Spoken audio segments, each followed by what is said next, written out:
يا ربي صل على محمد يا ربي صل عليه وسلم. ilman warzuqna fahman walhiqna bisalihin birahmatika ya arhamar rahimin. Allahumma aghnina bil ilmi wa zina bil hilmi wa akrimna bit taqwa wa jammilna bil afiyah. Allahumma inna nas'aluka fahman nabiyyin wa hifdzal mursalin wa ilhamal malaikatal muqarrabin. Rabbana ighfir lana wa li walidina wa li muallimina wa li masyayikhina wa zawil huquqi alaina wa li jamil muslimina wal muslimat wal mu'minina wal mu'minat al ahya'i minhum wal amwat innaka karimun mujibud da'wat wa qadiyal hajat wa ghafiruz dzunubi wal khati'at ya arhamar rahimin ya arhamar rahimin ya arhamar rahimin. Qul alal muslimin wa ya akramal akramin bi rahmatika ya ajlabatul ajwadin amin ya rabbal alamin. Alhamdulillah, puji syukur kehadirat Allah Subhanahu wa taala yang memberikan kita begitu banyak anugerah dan juga kemampuan kita untuk bisa duduk dan hadir di tempat yang mulia, di majlis daripada majlisnya Rasulullah Shallallahu Alaihi Wasallam, yang mana dengan kita berkumpul di sini, insya Allah urusan kita dilancarkan oleh Allah Subhanahu Wa Taala. Hajat kita, problem kita, masalah kita, semuanya insya Allah diselesaikan oleh Allah Subhanahu Wa Taala. Dan apapun yang menjadi beban kita, insya Allah semuanya disingkap oleh Allah Subhanahu wa taala. Amin ya rabbal alamin. Dan ini juga merupakan jalan kita untuk mendapat surga dari Allah Subhanahu wa taala. Nabi mengatakan, ghanimatu majlis zikri al jannah. Keuntungan daripada majlis zikir atau kumpulan-kumpulan orang yang baik seperti ini, insya Allah mendapat surganya Allah Subhanahu wa taala. Amin ya rabbal alamin. Salawat dan salam tercurah kepada junjungan alam Nabi besar Muhammad sallallahu alaihi wasallam, itu juga dengan keluarganya, para sahabatnya, dan kita mudah-mudahan kelak diakui sebagai umatnya, dapat syafaatnya, dapat melihat wajahnya, dan berkumpul bersama beliau dalam suatu ruangan dalam surganya Allah Subhanahu wa taala. Amin ya rabbal alamin. Alhamdulillah, langsung saja.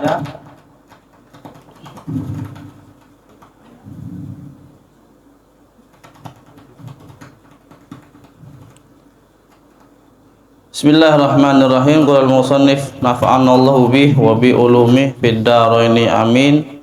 Ila an qawlihi yajibu 'alal mar'ati nahwi zawjiha salasata asya. Wajib bagi seorang perempuan, ya, seorang istri, untuk bersikap kepada suaminya dengan 3 hal. Ya, jadi kudu kasih tahu nih sama bininya nih, ya. Jadi ini bagi perbinian, peristrian yang udah punya istri, kudu istri ini bersikap baik kepada suaminya dengan 3 perkara, dengan 3 hal. Yang pertama adalah muasyaratahu bil ma'ruf. Seorang istri ini harus berbuat atau berinteraksi dengan baik kepada suaminya, yaitu dengan nurut, dengan taat kepada apa yang dibilang suaminya selagi itu benar dan juga selagi sesuai dengan syariat. Jadi kalau suaminya memerintahkan, maka perempuan tersebut harus mentaatinya selama tidak bermaksiat kepada Allah Subhanahu wa taala. Maka harus bagi seorang istri berbuat, berinteraksi, dan selalu ikut nurut kata suaminya. Jadi istri itu gampang banget. Perempuan nih paling gampang masuk surga. Paling mudahnya manusia masuk surga adalah perempuan. Perempuan, ya, istri, dia meninggal dapat ridho dari suaminya, masuk surga. Bebas pilih itu dari pintu mana aja, bebas pilih, gampang. Intinya dia taat sama suaminya, bikin senang suaminya, terus dia mendapat ridhonya, kholas, masuk surga. Itu jadi mudah sekali ya bagi perempuan mendapatkan surga. Taat sama suaminya, nurut, meninggal, suaminya ridho, masuk surga. Bebas pilih itu dari pintu mana aja yang dia pengen. Jadi mudah-mudahan juga yang jomblo-jomblo ini, yang bujang-bujang ini disegerakan oleh Allah Subhanahu wa taala untuk nikah. Kenapa? Nabi SAW bersabda, "Syirarukum uzzabukum." Di antara kalian yang paling jelek, yang paling buruk, yang bujangan. Jadi bujangan tuh jelek, nggak bagus. Nabi yang bilang. Kenapa anak menyampaikan ini? Kenapa anak sudah punya istri, jadi enak. Ya, jadi ente ini jelek semua. Kenapa? Masih bujangan. Jadi jangan lama-lama, segera. Ya, kalau memang sudah ada niat, ada kemauan, insya Allah nanti diberi kemampuan. Jadi kemampuan itu kalau ada niatan, ada pengen, pasti dikasih kemampuan. Mengapa belum kasih kemampuan? Kenapa? Belum ada kepengen. Namanya pengen dulu, niat dulu yang benar, nanti dimudahin oleh Allah Subhanahu wa ta'ala. Ya Allah sendiri yang bilang, iyakunu fuqara yughnihumullah min fadli. Kalau kalian kere, miskin, fakir, Allah yang akan mengkayakan kalian dengan karunia-Nya. Wallahu wasi'un alim. Allah Maha luas. Allah Maha mengetahui. Orang yang haram aja kadang dikasih enak, maksud yang benar-benar takwa, taat, nggak dikasih jalan. Inilah nih nganten baru sebulanan kan, langsung kinclong, langsung kumisnya hilang, langsung kan bersih, langsung glowing. Ya, itu kan enak lah, jangan. Dari kemarin-kemarin kan mulai kusut ya, lungseh ya. Sekarang alhamdulillah cengar-cengir alhamdulillah enak. Yang kedua adalah waluzumu maskanahu. Yang perempuan itu kudu stay dalam rumah, jangan keluar kecuali mendapat izin dari suaminya. Jadi kemana-mana izin, bilang ya, sekalipun tuh istri ada di rumah orang tuanya, bilang tetap mau ke depan rumah atau mau kemana, tetap kasih tahu, berkabar ya, WA, WhatsApp kepada suaminya, kasih tahu gitu. Jadi jangan sampai dia selangkah keluar dari rumah nggak ada izin suaminya, nggak dapat ridho, bisa-bisa dilaknat oleh Allah dan juga para malaikat. Nauzubillah. Makanya minta sama Allah Ta'ala, kalau pengen dapat istri yang solehah, banyak-banyak doa, Rabbana hablana min azwajina wa zurriyatina qurrata ayunin waj'alna lil muttaqina. Ini doa sering ente ulang-ulangin ya. Di antara juga penafsiran daripada doa Rabbana atina fid dunya hasanah wa fil akhirati hasanah wa qina azabannar adalah dunia baik, akhirat baik apa? Ketika seseorang mendapat zaujah solehah. Ketika seorang itu mendapat istri yang solehah, baru dia dikatakan mendapat kebaikan dunia dan juga kebaikan akhirat kalau dapat istri. Jadi itu juga ada orang yang menafsirkan. Ya, ada ulama menafsirkan bahwasanya Rabbana atina fid dunya hasanah itu tafsirannya fid dunya hasanah akhirah hasanah adalah mendapat zaujah solehah, mendapat istri yang solehah. Mudah-mudahan kalian diberikan oleh Allah Ta'ala yang bujang-bujang istri yang solehah, mutiah, yang taat pada agama dan juga kepada suaminya. Amin ya Rabbal alamin. Dan yang ketiga adalah watamkinahu min nafsiha. Namanya perempuan juga harus bisa memberdayakan dirinya sendiri. Ya. Perempuan itu juga harus berusaha juga. Ya. Memang semua dari suami, tapi juga harus bisa juga gitu loh maksudnya. Nanti kalau suaminya ada apa-apa dia bisa bantu. Mandiri lah. Ya mandiri. Tapi bukan berarti mandiri itu harus bekerja, harus apa? Bisa dengan hal-hal yang lain. Ya, intinya bisalah nolong, membantu suaminya, minimal doa. Jadi dibalik suksesnya seorang laki-laki, suami adalah dari doa istrinya. Artinya makin banyak istrinya, makin sukses. Kenapa? Banyak yang doain. Kalau ente kurang sukses nih, kenapa? Istrinya masih satu, tambahin lagi 2, lah kan sukses. Tambah 3, 4, wah makin makin subur, makin mak. Lah ini Nabi ada riwayatnya, cerita sahabat. Ya Allah, saya melarat. Datang seorang sahabat dengan Nabi, ya Allah, saya melarat. Saya miskin, nggak punya apa-apa. Nikah. Nikah nanti ya. Nggak lama kemudian ngadu, ya makin melarat ya Rasulullah, makin susah, makin miskin. Nikah lagi, tambah lagi. Jadi berapa? Jadi 2. Setelah dia nikah 2 kali, nggak lama kemudian datang lagi sama Rasulullah SAW. Makin susah saya, 1 aja susah, apalagi 2. Tapi Rasulullah bilang apa? Tambah lagi, jadi 3. Wah, makin mumet dia, stres dia, gila. Gimana nih? 2 aja repot, suruh nambah 3. Ya nambah lagi dia, jadi 3. Setelah dia nambah 3, masih melarat juga, masih miskin, masih susah, masih belangsak. Datang lagi Rasulullah. Rasulullah, saya masih susah nih. Makin rungsah dah. Hampir patah nih kali tulang nih kan.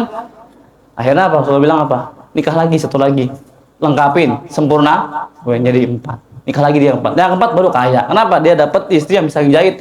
Dia ajarin istri yang lagi jahit, usaha jadi kaya gitu. Jadi kalau mau ikut nurut Nabi, insya Allah berkah. Cuman masing-masing ya keyakinan. Wah, ini apa orang gitu. Ya, 1 aja belum, nanti pada masih bujang, udah mikir-mikir yang lain, udah 1 aja.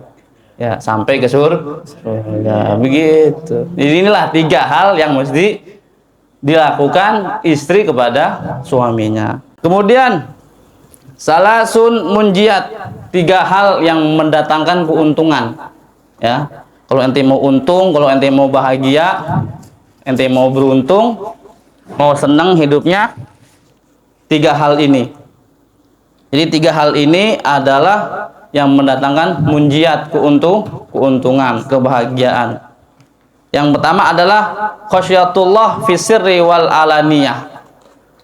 Semua kuncinya orang sukses itu takwa. Nggak ada ceritanya orang takwa tuh nggak benar, pasti sukses.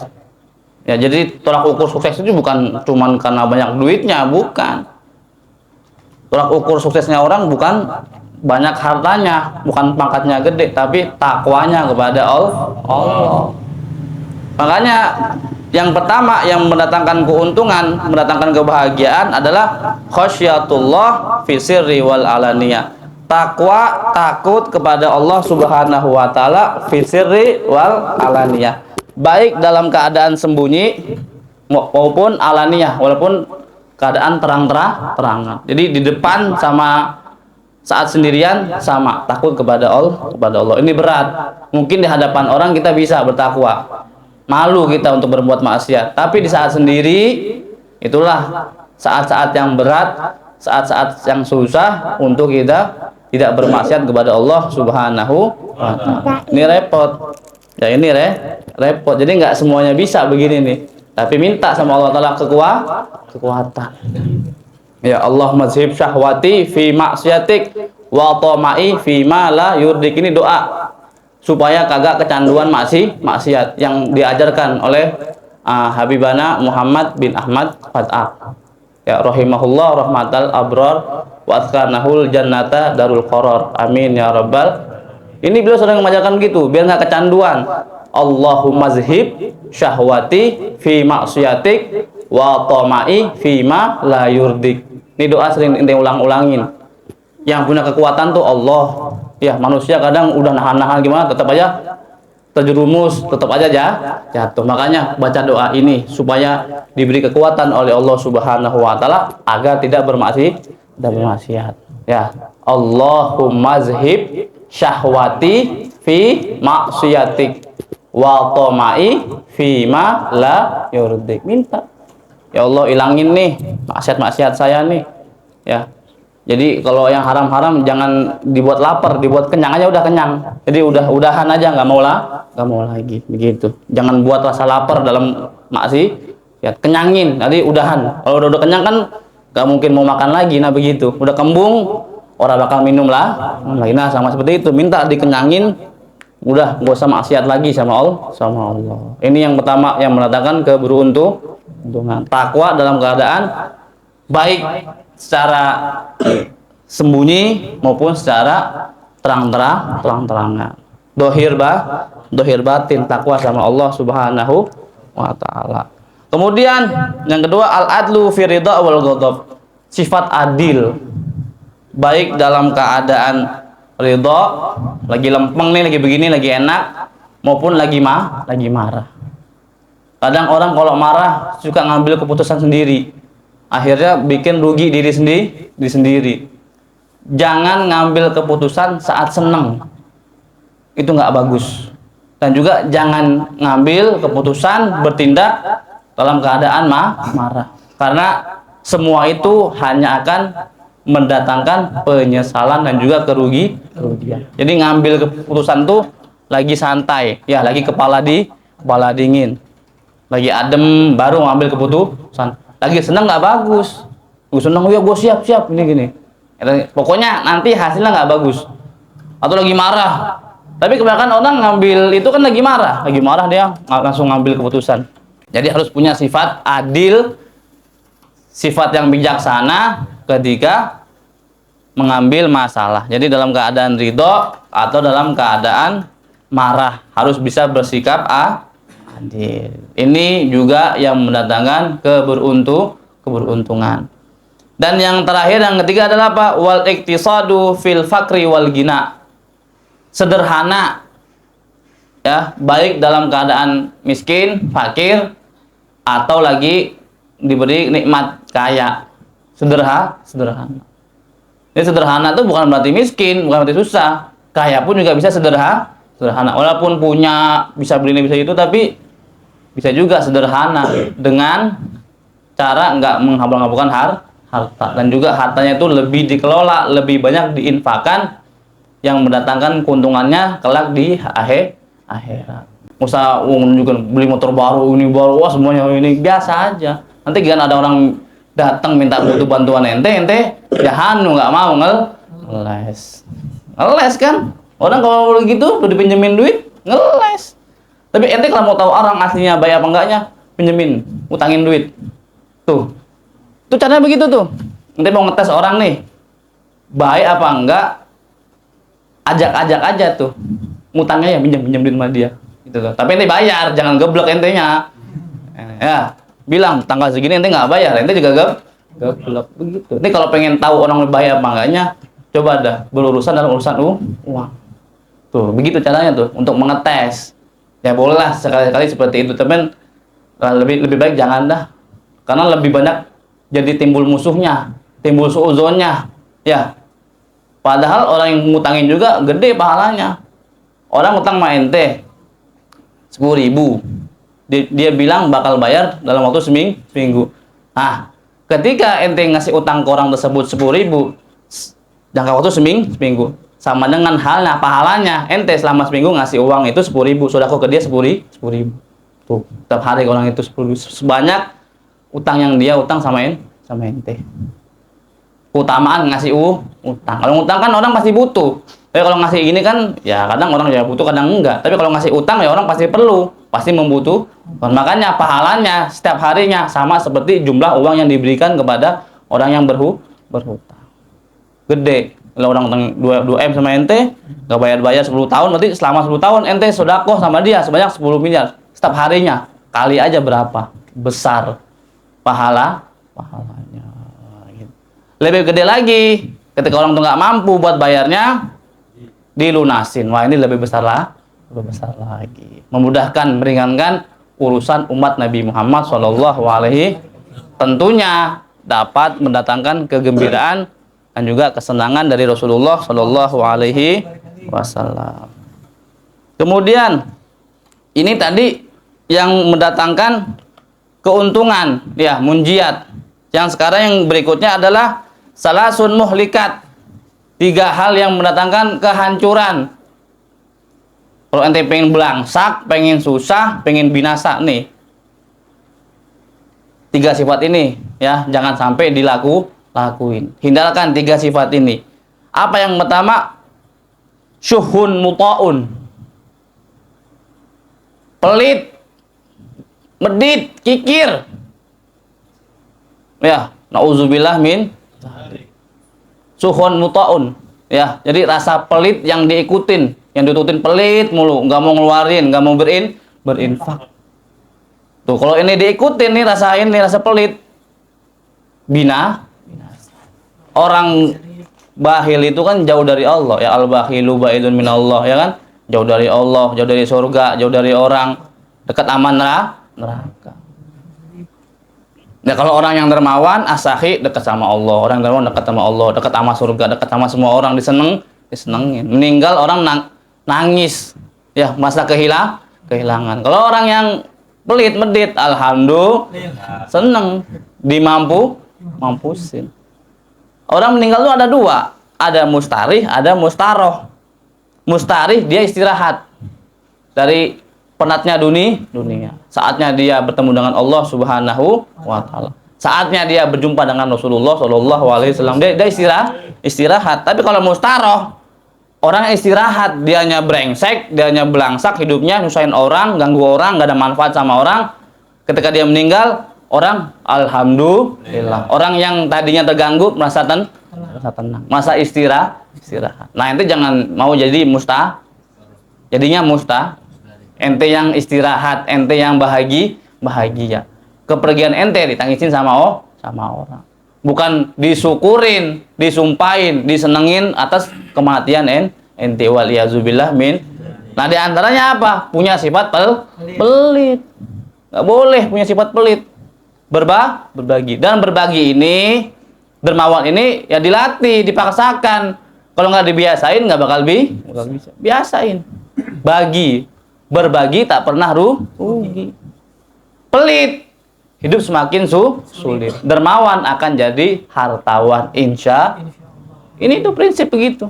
Pelit semakin sulit hidup ente. Coba, mana ada temennya, mana ada yang bantu kalau lagi dia kena musibah, ada nggak? Kenapa? Pelit, siapa mau bantu? Jauh dari muanya, jauh dari kebaikan. Makanya Allah juga mengatakan dalam Al-Quran, wa may yuqa syuha nafsihi faulaika humul muflihun. Barang siapa yang dijaga dari sifat kikir, sifat pelit, maka orang tersebut mereka adalah orang-orang yang beruntung. Minta sama Allah, ya Allah, jangan jadikan saya orang yang kikir. Lihat kikir, siapa kikir? Si Namrud. Apa nama? Si siapa? Korun. Si Korun. Pelit, nggak mau infakin hartanya, nggak mau mengeluarkan hartanya buat zakat, akhirnya binasa, ditimbun semuanya, tenggelam. Sama harta-harta, sama rumah-rumahnya tenggelam. Makanya ada istilahnya, nyebutnya, kalau nemu-nemu benda dalam tanah sebutnya harta karun. Padahal itu harta si Korun. Gitu.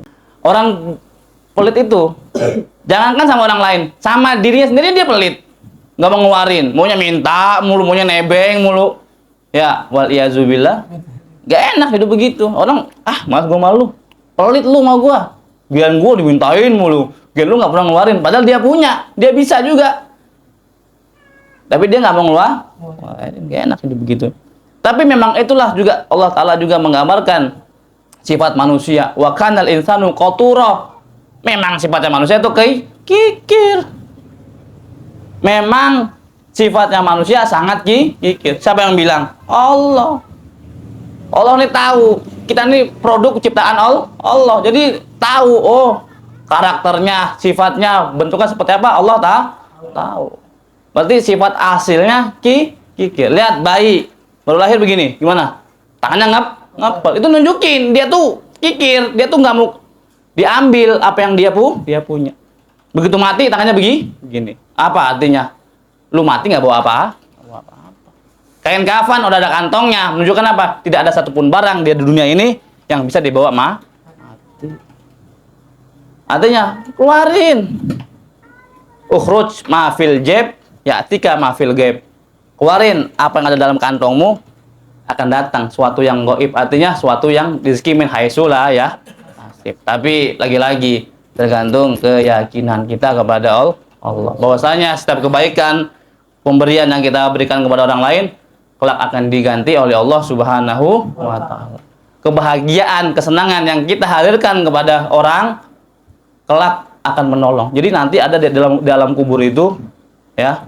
Ini orang bingung, amal apa yang bisa membuat dia masuk surga. Dia bingung nih. Dalam kubur kan dewekan ya, sepi, sunyi ya. Sendiri, nggak ada yang menemani. Siapa yang mau menemani orang mati? Mau ente menemani orang mati? Nggak mau. Kalau ente mati, ada yang menemani ente gitu mati? Orang ada. Nah, ketika nih mayit nih, orang meninggal di dalam kubur nih, sunyi, sepi, sendirian gitu. Dia bingung ya, linglung gitu, linglung.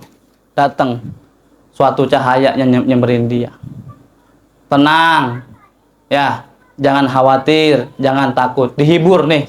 Ya, jadi cahaya ini nanti berwujud juga seperti makhluk. Ternyata ini tercipta dari kebahagiaan yang dulu dia pernah berikan kepada orang lain. Jadi penenang, jadi penggembira dia dalam kubur.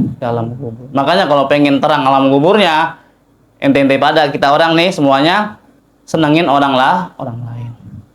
Semakin kita banyak memberi, apalagi buat hal-hal yang baik, buat hal-hal yang insya Allah di situ ada ridhonya Allah, ridhonya Rasulullah, ada ridhonya guru juga orang tua, insya Allah pasti kelak dibalas dengan sesuatu yang berlipat. Orang jahat dibalas sebagai orang baik. Hal jaza oleh ihsan ilal ihsan, nggak ada balasan baik kecuali baik juga. Jadi kebaikan yang kita berikan itu akan kembali kepada diri sendiri. Itu yang pertama. Jadi intinya jangan jadi orang pelit kalau nggak pengen binasa, kalau nggak pengen hancur. Kemudian yang kedua adalah hawan muttaba, hawa nafsu yang selalu diikutin, syahwat, hawa nafsu ngikutin mulu, itu nggak bagus, itu nggak baik. Ya, hawa nafsu ini repot. Ya, kalau udah orang ikutin hawa nafsunya, pasti dia akan mengalami kehancuran. Ya, ngikutin pengennya ini mulu, syahwat, pengennya ini, pengen itu. Pokoknya hawa nafsu dah harus dilawan. Wan nafsu katifli, ada kan di Buddha tuh. Hawa nafsu kayak bocil, anak kecil. Kalau nggak disape, sampai tua dia bakal netek sama maknya. Dulu ente kalau nggak disape sama mak ente, bakal netek sampai gede netek. Sama begitu hawa nafsu, kalau nggak diperangin, kalau nggak dilawan, ya begitu. Ibarat bocah bakal ngempeng sampai gede, sampai tua sama mak. Jadi harus disapi, harus dilawan, dilatih juga. Ya, dan minta terus sama Allah Ta'ala dengan doa tadi, Allah mazhib syahwati fi maksiatik wa tama'i fi ma la yurdik. Ini diingat-ingat, dibaca. Setiap kali datang hawa nafsu ingin kita berbuat maksiat, berbuat dosa, baca doa ini. Insya Allah dihilangkan oleh Allah Subhanahu wa Ta'ala. Dan yang ketiga adalah ijabul mar'i binafsih. Ujubnya, bangganya seseorang dengan dirinya sendiri. Bangga. Wow. Ya. Ada juga mengatakan ijabul mar'i binafsih unwanu dha'fi aklihi. Bangganya seseorang dengan dirinya sendiri menunjukkan, mohon maaf ya, dongo. Menunjukkan itu orang dongo.